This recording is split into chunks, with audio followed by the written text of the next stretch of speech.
అందరికీ నమస్కారాలు. గౌరవనీయులు జనసేన అధ్యక్షులు మిత్రులు పవన్ కళ్యాణ్ గారు, అదే సందర్భంలో బీజేపీ రాష్ట్ర పార్టీ అధ్యక్షురాలు పురంధేశ్వరి గారు, గౌరవనీయులు అచ్చెన్నాయుడు గారు, ఈ సమావేశానికి విచ్చేసినటువంటి నూతనంగా ఎంపికైనటువంటి ఎన్డీఏ ఎమ్మెల్యే అభ్యర్థులందరికీ పేరు పేరున మనస్ఫూర్తిగా నమస్కారాలు, అభినందనలు, శుభాభినందనలు. అందరూ కూడా మనస్ఫూర్తిగా కంగ్రాచులేషన్స్. అదే సమయంలో మీరందరూ కలిసి నన్ను శాసనసభ నాయకుడిగా, ఎన్డీఏ శాసనసభ నాయకుడిగా ఎన్నుకున్నందుకు మనస్ఫూర్తిగా అందరికీ నమస్కారాలు తెలియజేస్తున్నా, అభినందనలు తెలియజేస్తున్నా, ధన్యవాదాలు. ఇప్పుడే మిత్రులు మాట్లాడారు. నేను కూడా చాలా ఎన్నికలు చూశాను. ఈసారి రాష్ట్ర చరిత్రలో ఎప్పుడూ ఇవ్వనటువంటి తీర్పు ఇచ్చారు. ఈ తీర్పు మళ్ళీ నిలబెట్టుకునే బాధ్యత మనందరిపైన ఉంటుంది. అయితే రాష్ట్రంలో ఉండే 5 కోట్ల ప్రజలందరికీ శిరస్సు వంచి పాదాభివందనం చేస్తున్నా. ఈ రాష్ట్రాన్ని కాపాడుకోవడానికి మీరు చూపించిన చొరవ కోసం అందరం కూడా ఒకటి క్యాంపెయిన్ చేశాం. ప్రజలు గెలవాలి, రాష్ట్రం నిలబడాలి. ప్రజలు గెలిచారు. రాష్ట్రాన్ని నిలబెట్టే బాధ్యత ఇక్కడుండే శాసనసభ్యులపైన, మనందరిపైన ఉంది. ఈ విషయం మనం గుర్తుపెట్టుకోవాల్సిన అవసరం ఉంది. ఒక అరాచక పాలన, ఒక విధ్వంసకర పాలన. మామూలుగా ఇది చూస్తే ఈ కూటమి ఏర్పాటు చేసినప్పుడు కూడా నేను ఎప్పుడూ మర్చిపోలేను. ఇప్పుడే పురంధేశ్వరి గారు చెప్పారు, పవన్ కళ్యాణ్ గారు చెప్పారు. 3 పార్టీలు కూడా ఒక అత్యున్నతమైన ఆశయాల కోసం పార్టీలు పెట్టినప్పటికీ ఈరోజు కలయిక కూడా మీరు చూస్తే, ఈ కలయికని చాలా ఎన్నికలు చూశాను కానీ నా చరిత్రలో ఎన్నికలైన తర్వాత కంప్లైంట్స్ ఉండేటివి.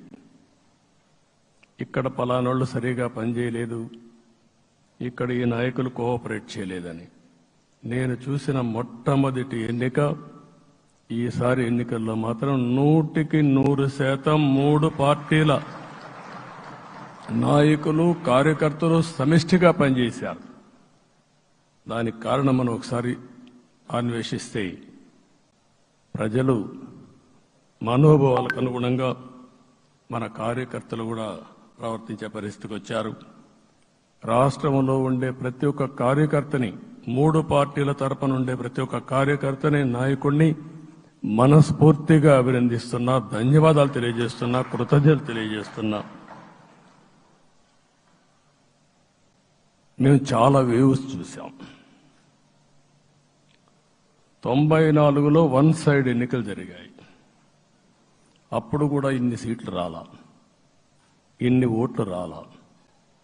ఈరోజు మనం చూస్తే 175 సీట్లకు గాను 164 సీట్లు గెలిచాం. అంటే 11 సీట్లే ఓడిపోయాం. అంటే స్ట్రైకింగ్ రేట్ 93%. అంటే మామూలుగా 93% రావడం అనేది దేశ చరిత్రలోనే అరుదైన అనుభవం ఇది. అలాంటి అనుభవం ఇక్కడ చూపించారు. ఓటింగ్ కూడా 57% ఓట్లు వేశారు. మనకు 50% ఓట్లు వేస్తే ఎక్కువ అనుకుంటాం. అలాంటిది 57% ఆవరేజ్గా ఈ రాష్ట్ర ప్రజానీకం మనల్ని ఆశీర్వదించారంటే మనలో ఎంత బాధ్యత పెరిగిందో మనం ఒక్కసారి గుర్తుపెట్టుకోవాల్సిన అవసరం ఉంది. జిల్లాల వారీగా, పార్లమెంట్ల వారీగా విశ్లేషిస్తే శ్రీకాకుళం క్లీన్ స్వీప్, 7కు 7 గెలిచాం. విజయనగరం అన్నీ గెలిచాం. అరకు 2-3 ఎన్నికల్లో మనం గెలవకుండా ఈసారి ఎన్డీఏ అభ్యర్థులు చూస్తే 7కు 5 గెలిచాం. మన దురదృష్టం పార్లమెంటు పోయింది. అక్కడి నుంచి వైజాగ్ 7కు 7 గెలిచాం. అనకాపల్లి 7కు 7 గెలిచాం. దెన్ తూర్పుగోదావరి, కాకినాడ, అమలాపురం, రాజమండ్రి, నరసాపురం, పక్కన వస్తే ఏలూరు, మచిలీపట్నం, కృష్ణా, గుంటూరు, నరసరావుపేట, బాపట్ల అన్స్టాపబుల్ 7కు 7 గెలిచాం.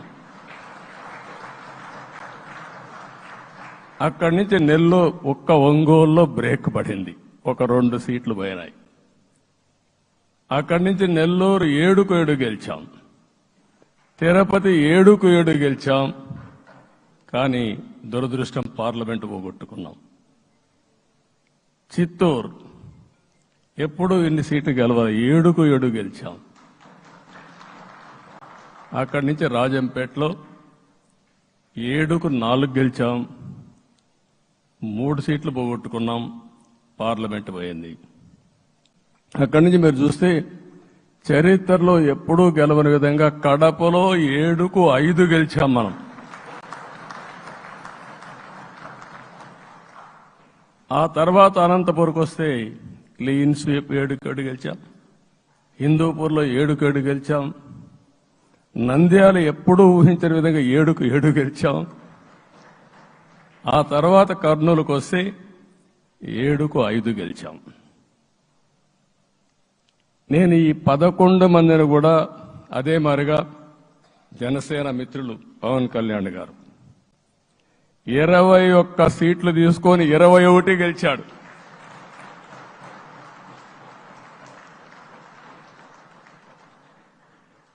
బీజేపీ 10 సీట్లు తీసుకుంటే 10 గెలిచారు, 8 గెలిచారు. అంటే 10కి 8 గెలవడం అనేది ఒక చరిత్ర. ఆ 2 సీట్లు కూడా కొన్ని ప్రత్యేకమైన కారణాల వల్ల ఓడిపోయాం తప్ప ఇంకోటి కాదు. అంటే ఇక్కడ ఒక లెసన్ మనందరికీ అర్థమైంది ఏంటంటే, అభ్యర్థులు గట్టిగా నిలబడుకున్న ప్రతి ఒక్క చోట ప్రజలు మనల్ని ఆశీర్వదించారు, గెలిపించారు. ఇదే ఈ యొక్క ఎన్నికల్లో మనందరం గుర్తుపెట్టుకోవాల్సిన ఒక ప్రత్యేకమైన విషయం. నేను చాలాసార్లు ఎన్నికలైన తర్వాత సమీక్షలు చేసుకున్నాం, కానీ ఇలాంటి విజయం, ఎలాంటి సాటిస్ఫాక్షన్ ఎప్పుడూ లేదు. దీనికి కారణం ప్రజలు మన మీద నమ్మకం పెట్టుకున్నారు. పార్లమెంట్ ఎన్నికల్లో కాదు, అసెంబ్లీ ఎన్నికల్లో చూస్తే 95,000 ఓట్ల మెజారిటీతో గెలిపించారు. గాజువాక 95,000 ఓట్ల మెజారిటీతో గెలిపించారు. ఈ విషయాలు నేను పవన్ కళ్యాణ్ గారు ఢిల్లీకి వెళ్ళినప్పుడు, పురంధేశ్వర్ గారు వచ్చినప్పుడు, ఈ రాష్ట్రంలో ఇచ్చిన మ్యాండేట్ వల్ల ఢిల్లీలో మమ్మల్ని అందరూ గౌరవించే పరిస్థితికి వచ్చారు. మీ గెలుపు వల్ల ఈరోజు ఆంధ్రప్రదేశ్ రాష్ట్ర ప్రతిష్ట పెరిగింది, గౌరవం పెరిగింది. మనకు కూడా గౌరవం పెంచుకునే పరిస్థితికి వచ్చాం. అయితే ఇక్కడ ఒక విషయం మనం గుర్తుపెట్టుకోవాల్సింది, ఎంపిక చేసినప్పుడు అన్ని విషయాలు మేము కూలంకుషంగా ఆలోచించాం. ఏ సీటు ఏ అభ్యర్థులు ఏ పార్టీ తీసుకుంటే గెలుస్తారో ఆలోచించాం. ఒకసారి నేను చాలాసార్లు చూసినప్పుడు సీట్ల ఎంపికలో చాలా సమస్యలు వచ్చేటివి. మొట్టమొదటిసారిగా మొన్న ఎంపికల్లో కూడా చిన్న చిన్న సమస్యలు తప్ప ఎక్కడ పెద్ద సమస్యలు రాలేదు. అంటే మేమందరం కూడా ఒకటి ఆలోచించాం, గెలిపే ధ్యేయంగా పనిచేయాలి. కాబట్టి ఏ సీట్లో ఎవరు సీట్ ఇస్తే వాళ్ళు గెలుస్తారో ఆ సీట్లే ఇచ్చాం. అదే సమయంలో సీట్లు ఇచ్చిన తర్వాత ప్రతి ఒక్కరూ గౌరవించి గెలిపించే బాధ్యతకు వచ్చారు. ఇంకొక పక్కన ఈరోజు మిమ్మల్ని అందరినీ ఇప్పుడే పవన్ కళ్యాణ్ గారు చెప్పినట్టు వారి యొక్క సమయ స్ఫూర్తిని నేను ఎప్పుడూ మర్చిపోలేను.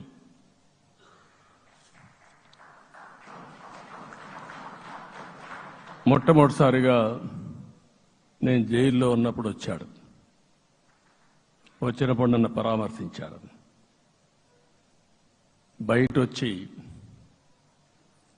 ఈ రాష్ట్రం అంత మునుపు చెప్పినా అంత మునుపు అనేక సందర్భాల్లో ప్రభుత్వ వ్యతిరేక ఓటు చేయకూడదని చెప్పారు. కానీ నన్ను చూసి బయటికి వెళ్ళిన తర్వాత ఈరోజు తెలుగుదేశం జనసేన పొత్తు పెట్టుకుంటున్నామని చెప్పిన మొదటి వ్యక్తి పవన్ కళ్యాణ్ గారు. అప్పటికే బీజేపీతో పొత్తుంది. అయితే ఒక మాట చెప్పాడు, బీజేపీతో పొత్తుంది, బీజేపీ తెలుగుదేశం జనసేన 3 పార్టీలు కలిసి పోటీ చేస్తామని కూడా చెప్పి మళ్లీ ఆ ప్రయత్నం చేసి కడాన రాష్ట్ర ప్రయోజనాల దృష్ట్యా బీజేపీ తెలుగుదేశం జనసేన పొత్తు పెట్టుకున్నాం. మనస్ఫూర్తిగా ఆయన అభినందిస్తున్నా. ఆ రోజటి నుంచి ఎలాంటి పొరపక్షాలు లేకుండా కలిసి పనిచేశారు. మాకు కొన్ని అనుమానాలు ఉండేటివి. ఓటు ట్రాన్స్ఫర్ అవుతుందా లేదా, ఓటు ట్రాన్స్ఫర్ కాకపోతే ఎక్కడన్నా సీట్లు నష్టపోతామని. అందుకే మీరు ఒక్కసారి చూస్తే ఎన్నికలు మొత్తం సెట్ అయింది, నామినేషన్స్ వేసాం, ముందుకెళ్ళాం. అదే సమయంలో మొట్టమొదటిసారిగా కొవ్వూరులో 3 పార్టీల నాయకులు కలిసి, నేను, పవన్ కళ్యాణ్ గారు, పురంధేశ్వరి గారు ముగ్గురం కలిసి ఫస్ట్ మీటింగ్ అడ్రస్ చేశాం. అక్కడి నుంచి 6 జిల్లాల్లో మేమిద్దరం కలిసి తిరిగాం. బీజేపీ నాయకులు కలిసి వచ్చారు. ఆ తర్వాత మొట్టమొదటిసారిగా అమిత్ షా గారు ఏదైతే అనంతపూర్లో ధర్మవరం కాన్స్టిట్యున్సీకి వచ్చారు. నేను మొన్న నేషనల్ మీటింగ్లో కూడా చెప్పాను. ఆయన వచ్చినప్పుడు చాలా స్పష్టంగా ఎందుకు మేము పొత్తు పెట్టుకున్నామనే విషయాలు చెప్తూ ఈ ప్రభుత్వ అవినీతిని ఎండగట్టారు, సూటిగా మాట్లాడారు. ఆ ఒక్క మీటింగ్తో రాష్ట్రం మొత్తం ఒక నమ్మకం వచ్చింది. బీజేపీ కూడా పూర్తిగా ఈ కూటమిని సపోర్ట్ చేస్తున్నారనే కాకుండా ఈ రాష్ట్రానికి ఏ అవసరం ఉందో చెప్పగలిగారు. అది అయిన తర్వాత ప్రధానమంత్రి గారు వచ్చారు. మొట్టమొదటి మీటింగ్ మీరు చూస్తే ఇక్కడనే రాజమండ్రిలో పెట్టారు. రాజమండ్రిలో స్పష్టత ఇచ్చారు. నేను అనకాపల్లిలో స్పష్టత ఇచ్చారు. తర్వాత రాజంపేటలో మాట్లాడుతూ చాలా క్లియర్గా చెప్పారు. ఇదే విజయవాడకు వచ్చినప్పుడు రోడ్ షో పెడితే నా జీవితంలో ఎప్పుడూ చూడలేదు, ప్రధానమంత్రి గారు కూడా అదే చెప్పారు, బ్రహ్మాండమైన రోడ్ షో విజయవాడలో జరిగిందని ప్రధానమంత్రి గారు కూడా అభినందించే పరిస్థితికి వచ్చారు. ఇవన్నీ కలయికే మన విజయం. ఈ విషయం మనం గుర్తుపెట్టుకోవాల్సిన అవసరం ఉంది. మీరు కష్టపడ్డారు. నేను చాలా ఎన్నికల్లో చూశాను. అందరూ అభ్యర్థులు కూడా ఈ ఎన్నికల్లో కష్టపడిన విధానం కానీ ఇంత కష్టం నేను ఎప్పుడూ చూడలేదు. ఒక్క మాటలో చెప్పాలంటే ప్రతి ఒక్కరూ మనసు పెట్టి పనిచేశారు. అందుకే ఈ గెలుపు వచ్చిందని చెప్పి కూడా నేను మీకు తెలియజేస్తున్నా.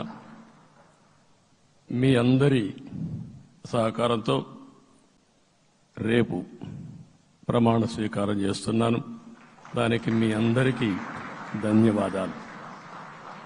రేపు ప్రమాణ స్వీకారానికి నరేంద్ర మోడీ గారు ప్రధానమంత్రిగా వారు వస్తున్నారు.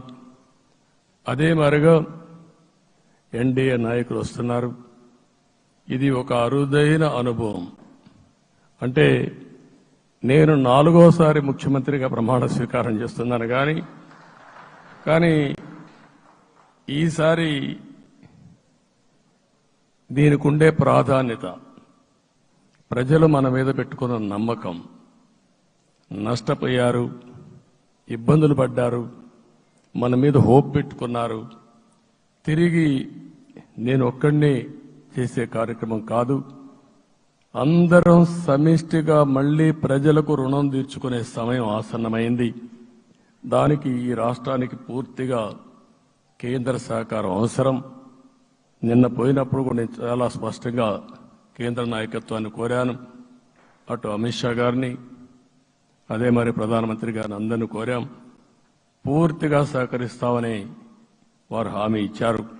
దానికి మనందరి తరపున కేంద్రంలో ఉండే ప్రధానమంత్రి నరేంద్ర మోడీ గారిని, అదే మరి అమిత్ షా గారిని, కేంద్ర నాయకత్వాన్ని, అదే మరిగా బీజేపీ దేశ అధ్యక్షుడైనటువంటి నేషనల్ ప్రెసిడెంట్ గారి నడ్డా గారిని మనస్ఫూర్తిగా అభినందిస్తున్నానని చెప్పి కూడా నేను మీకు తెలియజేస్తున్నాను. ఈరోజు 40 సంవత్సరాలుగా రాజకీయాల్లో ఉన్నాను. నేను ఎప్పుడు కూడా రాగద్వేషాలకు అతీతంగా రాజ్యాంగంలో ఏదైతే మనం ప్రమాణం చేస్తామో రాజ్యాంగాన్ని అనుసరించి అదే విధంగా పనిచేశాను. మళ్లీ ఈరోజు మీ అందరికీ హామీ ఇస్తున్నా. నాకు అలవాటు ప్రజల కోసం కష్టపడడం, అవిశ్రాంతంగా పనిచేయడం, పోరాటాలు మాత్రమే నాకు తెలుసు. ప్రజాహితం మాత్రం తెలుసు. తప్పకుండా దాన్ని నిలబెట్టుకుంటా. ఇన్ని దశాబ్దాలుగా కూడా ప్రతి అడుగు కూడా మీరు ఒకసారి చూస్తే ప్రతి ఆలోచన, తపన అన్ని కూడా ప్రజల కోసమే చేశాం. ఈరోజు మనకిచ్చింది ప్రజల అధికారం కాదు. ఇది ఒక పవిత్రమైన అత్యున్నతమైన బాధ్యత మనకు అప్పచెప్పారు. ఈ విషయం అనుక్షణం ప్రతి ఒక్కరూ మనం గుర్తుపెట్టుకోవాల్సిన అవసరం ఉంది. నేను 14 సంవత్సరాలు దగ్గర ముఖ్యమంత్రిగా ఉన్నాను. 15 సంవత్సరాలు ప్రతిపక్ష నాయకుడిగా పనిచేశాను. ఎన్నో సవాళ్లు చూశాను, ఎన్నో సంక్షోభాలు చూశాను. ప్రతి ఒక్క సంక్షోభాన్ని ఒక అవకాశంగా మలుచుకుని ముందుకు పోయాం. ఈరోజు కూడా మీకు అందరికీ ఈరోజు రాష్ట్రంలో మనం చూస్తే చాలా సమస్యలున్నాయి. నా అనుభవాన్ని మొత్తం తీసుకుని పూర్తిగా మీ అందరి సహకారంతో, మిత్రులు పవన్ కళ్యాణ్ గారి సహకారంతో పేద ప్రజల జీవితాలను మార్చడానికి అనునిత్యం ఆలోచిద్దాం. అది చేసి మన నిజాయితీని, మన కృతజ్ఞతని ప్రజలకు తెలియజేద్దాం. అందుకని ఇంకొక పక్క మీరు ఆలోచిస్తే రాష్ట్రం పూర్తిగా శిథిలమైపోయింది. దెబ్బతినని వర్గం అంటూ లేదు. అందుకనే ఓసారి ఆశ్చర్యం కూడా వేస్తుంది. ఈ రాష్ట్రం నుంచి కూలి పనుల కోసం వేరే రాష్ట్రాలకు వెళ్లిన వ్యక్తులు సొంత డబ్బులు పెట్టుకుని వాళ్ళ యొక్క ఫుడ్ కూడా పాకెట్స్ తయారు చేసుకుని వచ్చి ఓటేసి మళ్లీ వెళ్లారు. ఇది ఊహించని పరిణామం. ఇక్కడుండేవాడు ఓటేయడం ఒక ఎత్తైతే, పేదవాడు చిన్న చిన్న పనులు చేసుకునేవాడు కూడా వచ్చి ఓటేశారు. ఎక్కడో అమెరికా, ఆస్ట్రేలియా, ఆఫ్రికా విదేశాల్లో ఉండే ఎన్ఆర్ఐస్ అయితే లక్షల రూపాయలు ఖర్చు పెట్టుకొని వచ్చి పనిచేశారు. లక్షల రూపాయలు ఖర్చు పెట్టుకొని వచ్చి మనకు ఓటేశారు. నా జీవితంలో ఎన్నోసార్లు ఎన్నికలు చూశాను, కానీ ఈసారి ఒక బాధ్యతతో ఓటర్స్ ప్రవర్తించిన తీరు శాశ్వతంగా తెలుగు జాతి చరిత్రలో మిగిలిపోతుంది. అది ఈరోజు జరిగిన విషయం మనం గుర్తుపెట్టుకోవాలి. మనందరం ఒకటే గుర్తుపెట్టుకోవాల్సిన అవసరం ఉంది. ఏ అహంకారంతో విర్రవీగిపోయారో ఆ అహంకారం కూలిపోయింది. ఎన్నోసార్లు మనం చెప్పాం, ఏ వ్యక్తికి పదవొస్తే వినయం కూడా అవసరం. పదవొచ్చిందని విర్రవీగిపోయి రేపనేది లేకుండా ఉంటుందనుకుంటే మాత్రం ఇదే జరిగే పరిస్థితి వస్తుంది. అయితే మీ అందరినీ నేను కోరేది ఒకటే, ఇవన్నీ ఒక కేస్ స్టడీగా మీరందరం స్టడీ చేసుకోవాల్సిన అవసరం ఉంది. ప్రజలు బూతులు మాట్లాడే నేతల్ని, అరాచక శక్తుల్ని, అవినీతి పరుల్ని చూశారు. పాలకులంటే ఎలా ఉండాలో చూశారు. ఈ 5 సంవత్సరాల్లో పాలకుడు ఎలాంటి వాడు వచ్చి అర్హత లేని వ్యక్తి ఏ విధంగా ఉన్నాడో చూశారంటే, ఈరోజు ఇచ్చిన తీర్పు ఈ 5 ఏళ్లు పరిపాలించినటువంటి వ్యక్తి యొక్క ప్రవర్తన చూసిన తర్వాత ఇలాంటి వ్యక్తి పాలనకు పనికిరాడనే ఉద్దేశంతో ఓట్లు చేసే పరిస్థితికి వచ్చారు. ఇది నా ఉద్దేశ ప్రకారం ఒక కేస్ స్టడీ అవుతుంది, మనందరం కానీ జాగ్రత్తగా ఆలోచిస్తే. కానీ మనం కూడా అదే విధంగా కక్ష తీర్చుకోవాలి అని కానీ మనం ముందుకు పోతే మనకు కూడా సమస్య వస్తుంది. అదే సమయంలో ఒకటే చెప్తున్నా, తప్పు చేసిన వాడిని క్షమించి పూర్తిగా వదిలిపెడితే కూడా మళ్ళా అలవాటుగా మారుతుంది. తప్పు చేసిన వాళ్లకు శిక్ష పడవలసిన అవసరం ఉంది, చట్టపరంగా శిక్షించాల్సిన అవసరం ఉంది. అదే సమయంలో విధ్వంస రాజకీయాలు, కక్షా రాజకీయాలు కాకుండా ఇవన్నిటిని ప్రక్షాళన చేయాల్సిన అవసరం ఉందని చెప్పి కూడా నేను మీకు తెలియజేస్తున్నా. ఇంకొక పక్క 5 ఏళ్లలో ఎన్నో సంవత్సరాలు చూశాను కానీ కార్యకర్తలపైన దాడులు, హింసా రాజకీయాలు, అక్రమ కేసులు, వేధింపులు, కడాన సోషల్ యాక్టివిస్టులు కూడా ఇష్టానుసారంగా కేసులు పెట్టి హెరాస్ చేస్తే నిద్రపోకుండా వాళ్ళు కాపాడుకున్నాం.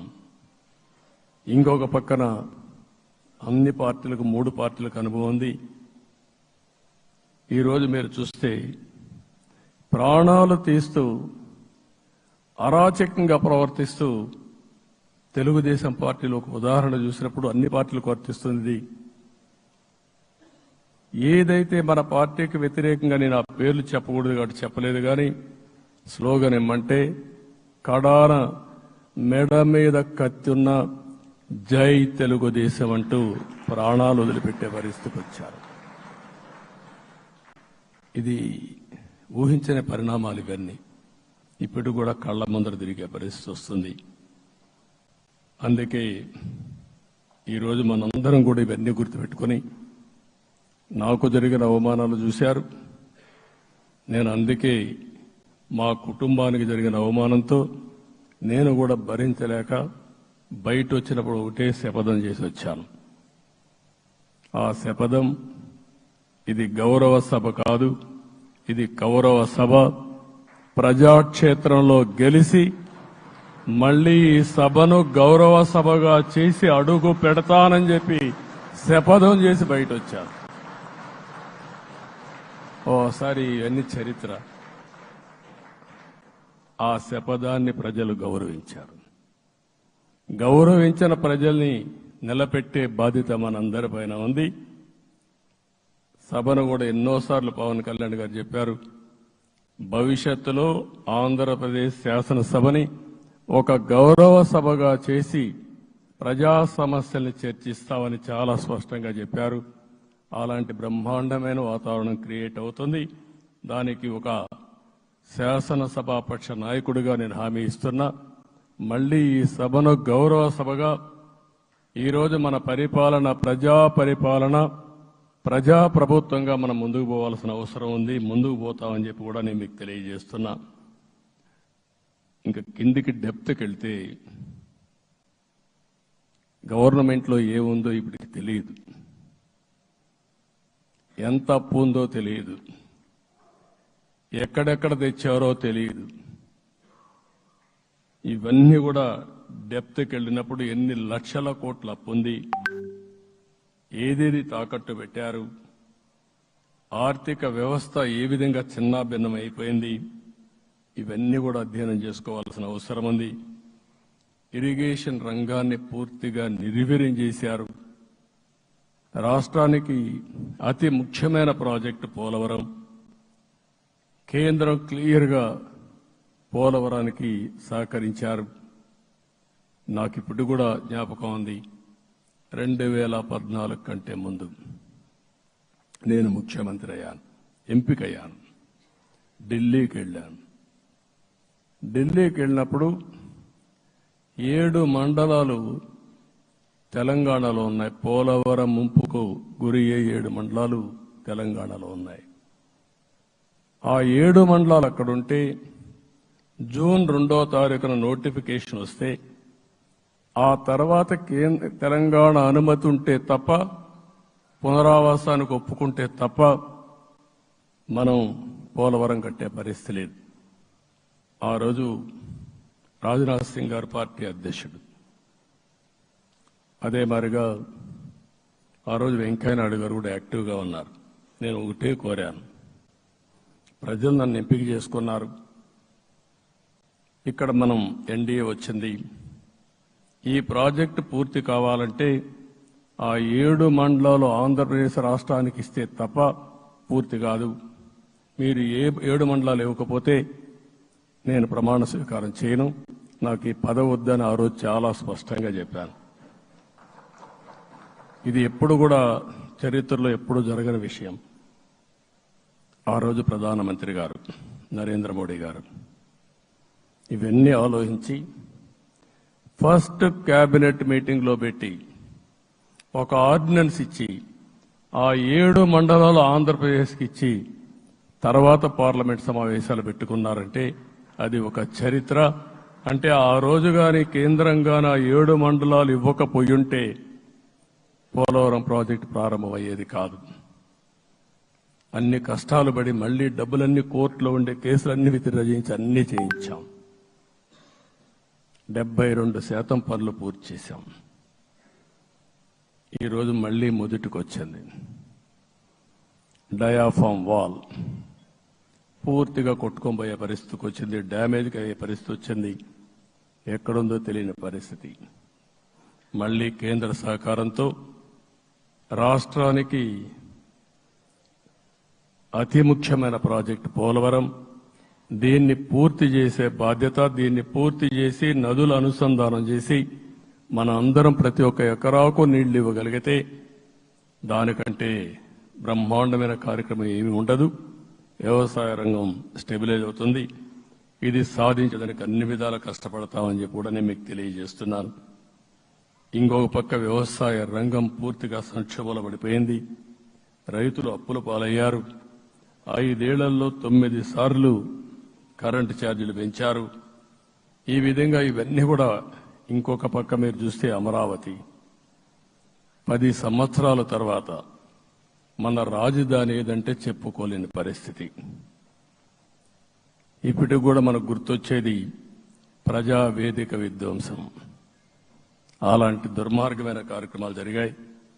ఇవన్నీ కూడా గుర్తు చేసుకుంటూనే కక్షపూరిత రాజకీయాలు కాకుండా కన్స్ట్రక్టివ్ పాలిటిక్స్ కి మనం ముందుకు పోవాల్సిన అవసరం ఉంది.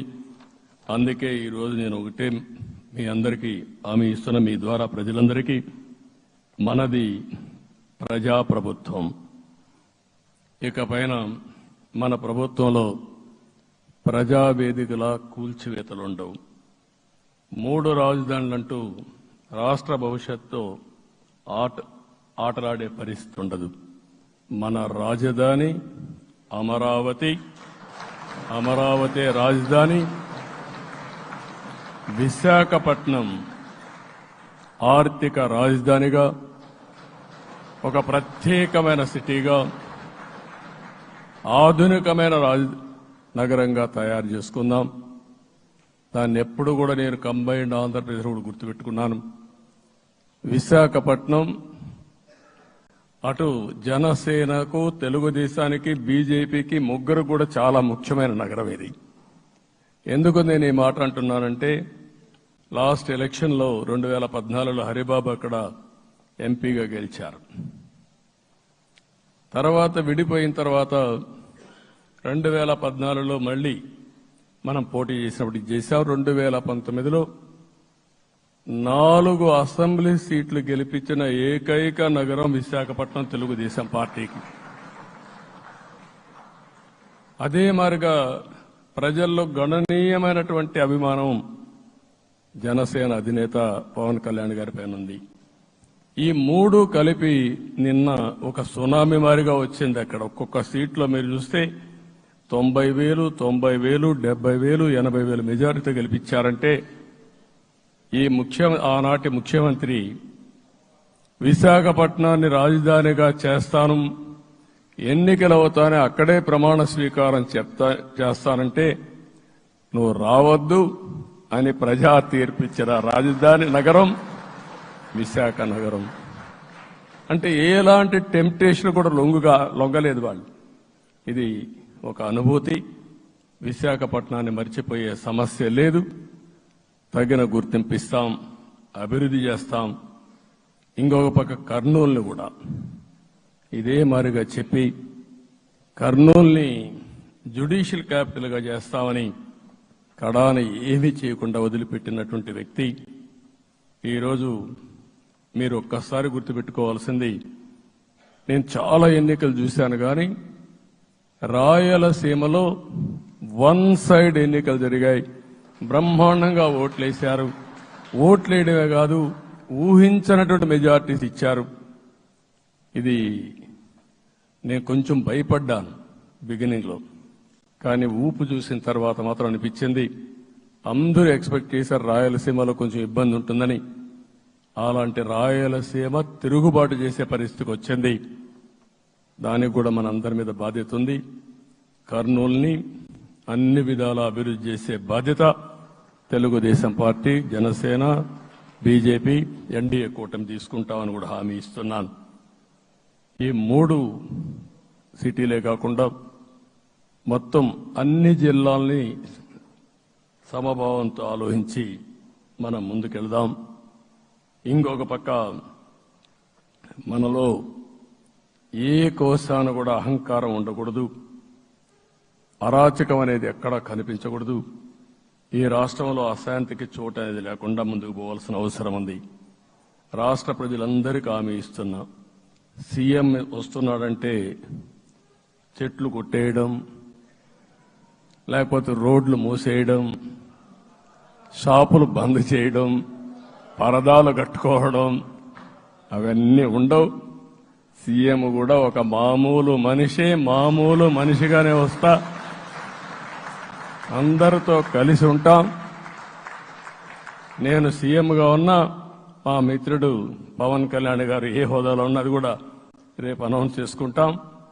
మేమందరం కూడా సామాన్యమైన వ్యక్తులుగానే వస్తాం మీ దగ్గరికి, మీలో ఒక వ్యక్తిగా ఉంటాం. మాకు హోదా సేవ కోసరం తప్ప పెత్తనం కోసరం కాదు. ఆ విషయం ప్రజలందరికీ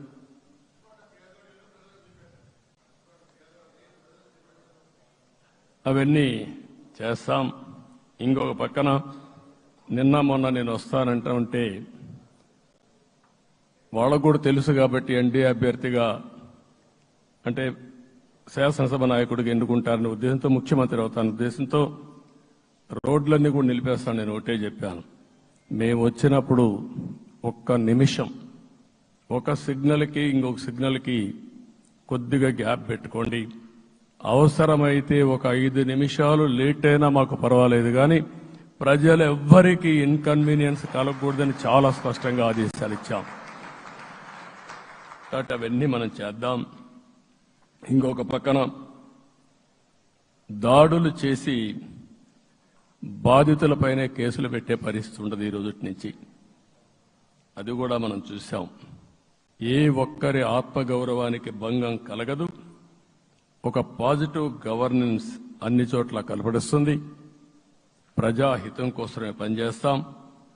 ప్రతి నిర్ణయం, ప్రతి అడుగు ప్రజల కోసమే ఉంటుంది. స్టేట్ ఫస్ట్ అనే నినాదంతో ముందుకు పోతాం. ఈ రోజు మేము ముగ్గురం కూడా ఢిల్లీలో వెళ్ళినప్పుడు కూడా మా ఆలోచన ఈ రాష్ట్రం ముందుండాలనే ఉద్దేశంతోనే ముందుకు పోయాం. అదే సమయంలో ఈరోజు మన రాష్ట్రానికి కూడా సముచితమైన గౌరవం. 3 మంత్రులు కేంద్రంలో మన వాళ్ళు ఉండే పరిస్థితికి వచ్చారు. ఒక పక్కన రామ్మోహన్ నాయుడు శ్రీకాకుళం ఎంపీ, ఆయన కేంద్రంలో మంత్రి పదవి, కేబినెట్ పదవి వచ్చింది. ఇంకొక పక్కన పెంబసాని చంద్రశేఖర్కి స్టేట్ మినిస్టర్గా ఎంఓఎస్ కింద ఇచ్చారు. మూడోది కూడా ఒక సామాన్యమైన కార్యకర్త Srinivasa Varma, Narasapur MP, BJP MP, ఈరోజు కేంద్రంలో మంత్రి స్థానం వచ్చింది. ఓసారి బీజేపీలో కూడా ఇది ఒక ప్రత్యేకత. ఆయన ఎంపీ ఇచ్చినప్పుడు నాకే ఆశ్చర్యం వేసింది. ఒక మామూలు వ్యక్తి ఎంపీ ఇచ్చారు. అప్పుడు ఆలోచించినప్పుడు నేను ఫస్ట్ మీటింగ్ పోతే వచ్చాడు. వచ్చినప్పుడు నేను ఎంక్వైరీ చేస్తే ఆయన స్ట్రాంగ్గా పార్టీ కోసం పనిచేశాడు.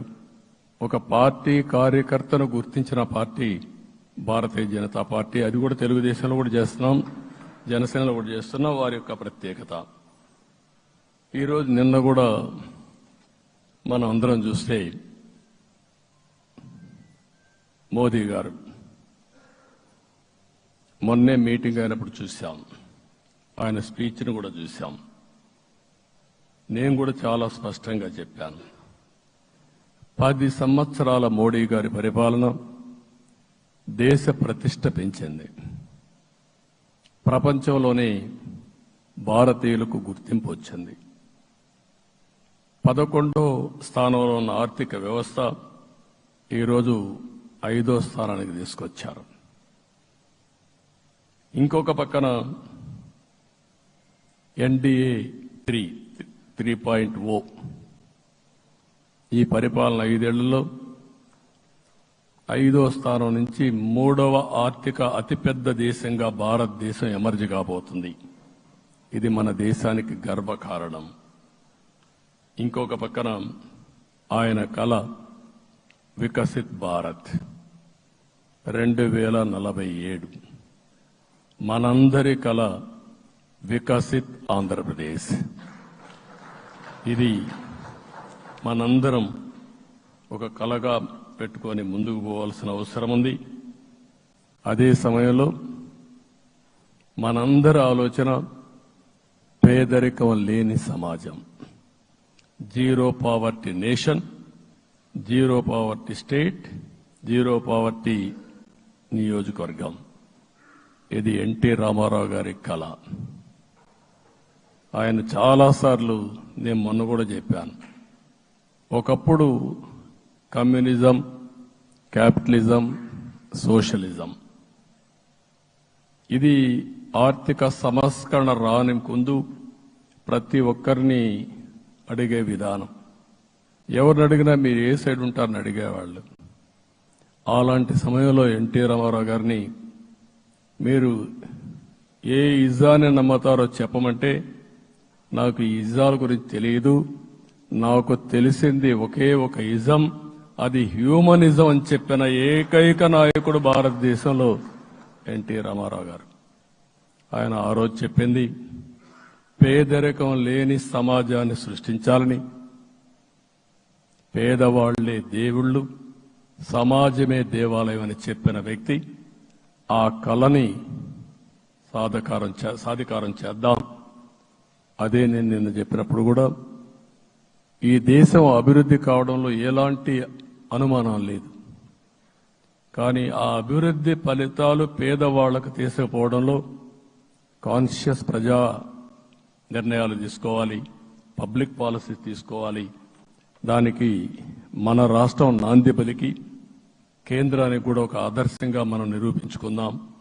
దానికి మీరందరూ కూడా మీ స్థాయిల్లో మీరు చేయాల్సిందిగా నేను కోరుకుంటూ, ఈరోజు ప్రజలందరికీ విజ్ఞప్తి చేస్తున్నాం.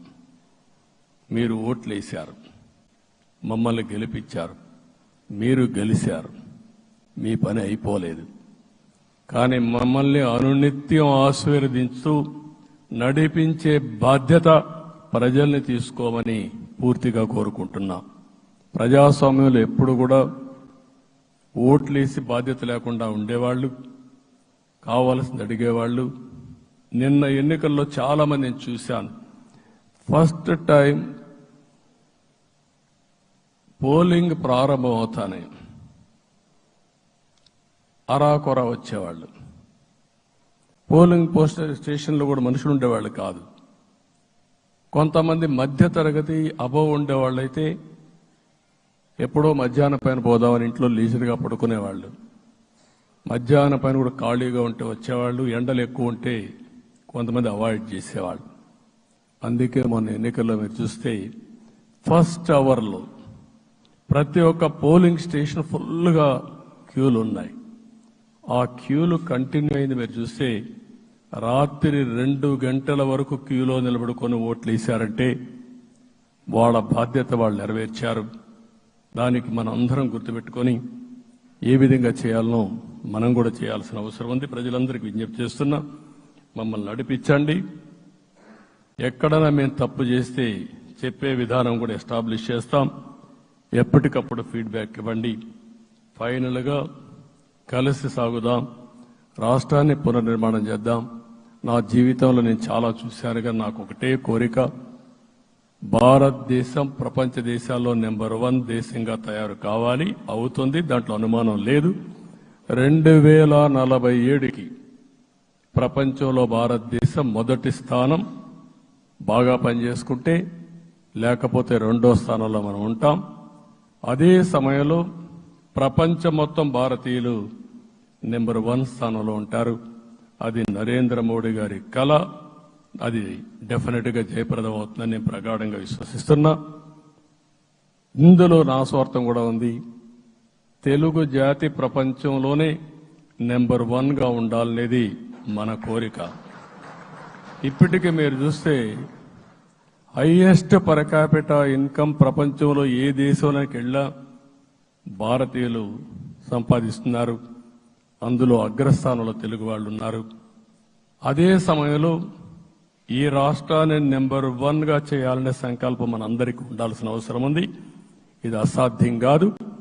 ఈ రోజు ఉండే పరిస్థితిని సవరిస్తూనే మళ్లీ నిర్మాణాత్మకంగా వెళ్తే ఒక నిర్దిష్టమైన సమయం ప్రకారం ఆంధ్రప్రదేశ్ రాష్ట్రాన్ని నెంబర్ 1 చేసుకునే అవకాశం ఉంటుంది. అదే సమయంలో జీరో పావర్టీ. మన ఆలోచనలన్నీ కూడా ఒకటే మీరు ఆలోచించుకోవాలి. ఎవరైతే పేదవాళ్ళు ఉన్నారో, పేదవాళ్ళలో నిరుపేదలు ఉన్నారో దానిపైన దృష్టి పెట్టాలి.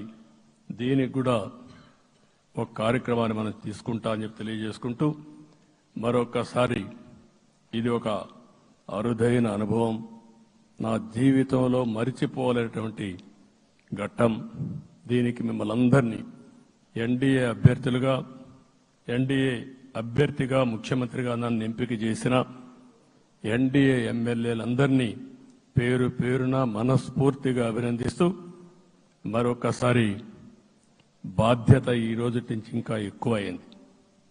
నిన్నటి వరకు ఈ రాష్ట్రంలో ప్రతి ఒక్కరికి నిద్ర లేని రాత్రులే. నా ఒక్కడికే కాదు. ఇప్పుడు తలుసుకుంటే ఓసారి బాధేస్తుంది. ఆ బాధపడిన రోజులు చూసుకుంటే, ఒక వ్యక్తిని జైల్లో పెట్టినప్పుడు నాకు 40 రోజుల నుంచి 90 రోజులు 100 రోజులు పట్టేది మళ్ళా బయట తేవాలంటే. మళ్ళా జైల్లో ఏం చేస్తారో తెలియదు. అక్కడి నుంచి ఇంకా ప్రెషర్ మౌంటప్ చేసుకుంటూ వచ్చాం. ఆ త్యాగం చేసిన రోజులను ఒకసారి గుర్తుపెట్టుకుంటూ, సఫర్ అయిన ప్రతి ఒక్కరిని, పార్టీ కార్యకర్తలనే కాకుండా ప్రజలను కూడా గుర్తుపెట్టుకొని, సోషల్ యాక్టివిస్టులు గుర్తుపెట్టుకొని ఈ రాష్ట్ర పునర్నిర్మాణం కోసం ముందుకు పోదామని తెలియజేసుకుంటూ, మరొకసారి మీ అందరికీ మనస్ఫూర్తిగా అభినందనలు తెలియజేసుకుంటూ, నన్ను పూర్తిగా బలపరిచినటువంటి మిత్రుడు పవన్ కళ్యాణ్ గారికి, అదే మాదిరిగా బీజేపీ నాయకత్వానికి, పురంధేశ్వర్ గారు ఇక్కడ నేను చూశాను.